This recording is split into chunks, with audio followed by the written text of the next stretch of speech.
Hey Stephanie, so to solve your example, in order to figure out how to break down a Pythagorean identity or a trig proof, we need to know about the 6 trigonometric functions.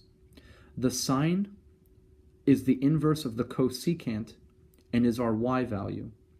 The cosine, its inverse is the secant and is our x value. The tangent, its inverse is the cotangent, and another way to express tangent is sine divided by cosine, or the y divided by the x. An easy way to never get these confused is cosine comes before sine and x comes before y alphabetically. The tangent line is a slope. And how do we find the slope? Well, it's the change in y over the change in x, or the sine over the cosine. Now the other 3 trig functions, the inverses of the cosecant, are therefore the sine, the secant is the cosine, and the cotangent is the tangent. And then I could take each of those x's and y's and flip them over as fractions. So the opposite of the sine would be the cosecant, and that's 1 over y. The cosine's reciprocal secant is 1 over x, and the cotangent can be written as cosine over sine or x over y. Now, there are 3 different Pythagorean identities, and each one can be expressed 3 different ways. The basic one is actually, for all of these, they're equations of a circle that has a center at 0 and a radius of 1. So x squared plus y squared is 1. Now my x squared is reversed up here, but normally we see the sine squared, y, plus the cosine squared equal to 1.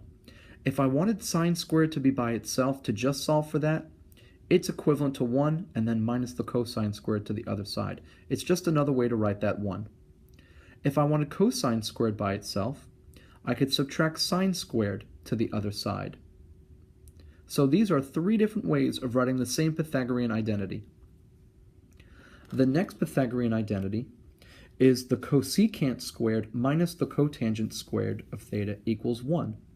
Or, if I wanted the cosecant squared by itself, I'd add cotangent squared to the other side. And if I wanted cotangent squared by itself and to be positive, I would add it to the other side and then subtract the 1 from cosecant squared to get one of the 3 ways that identity could be written. And then the last one, secant squared minus tangent squared equals 1. Again, to get secant squared by itself, I would move the tangent squared to the other side. And if I wanted the tangent squared to be positive, I would add it to the other side and then subtract the 1 to secant squared.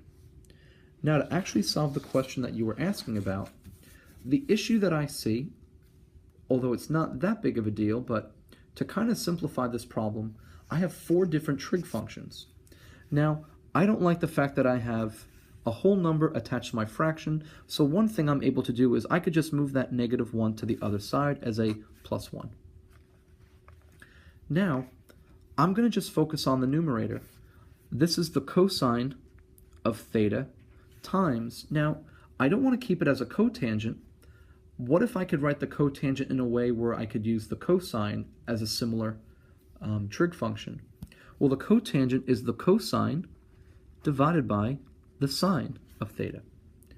And now that my numerator is a product of 2 quantities, I could multiply straight across. And that will give me the cosine squared of theta over the sine of theta. Now, this is still my denominator, but now I have an additional denominator to multiply by that. So that's as if I took this fraction, 1 minus the sine of theta, and it was still our denominator from the initial problem. It's now being multiplied by the new denominator, which was the sine of theta, which we got when we rewrote cotangent. So now if I multiply this fraction straight across, cosine squared times 1 is exactly that. The sine of theta distributes to the 1, and the sine of theta times the negative sine of theta is the negative sine squared of theta. So now that's supposed to equal the cosecant of theta plus 1. Now, how am I supposed to solve this with 3 different trig functions? Well, there's a lot of different things we could do. One of them is to turn the cosecant of theta into 1 over the sine of theta. And I could say, well, you know what? I want to cross multiply this, and I'm going to multiply this denominator times this numerator. So I still have the cosine squared on this side. 1 divided by the sine times the sine. Well, it's a reciprocal. So the inverse of anything times itself, or the reciprocal times itself, is 1. 1 divided by sine times a negative sine squared is a negative sine. If you're not sure why, 1 divided by the sine times a negative sine times a sine cancels to give me a 1 times negative sine.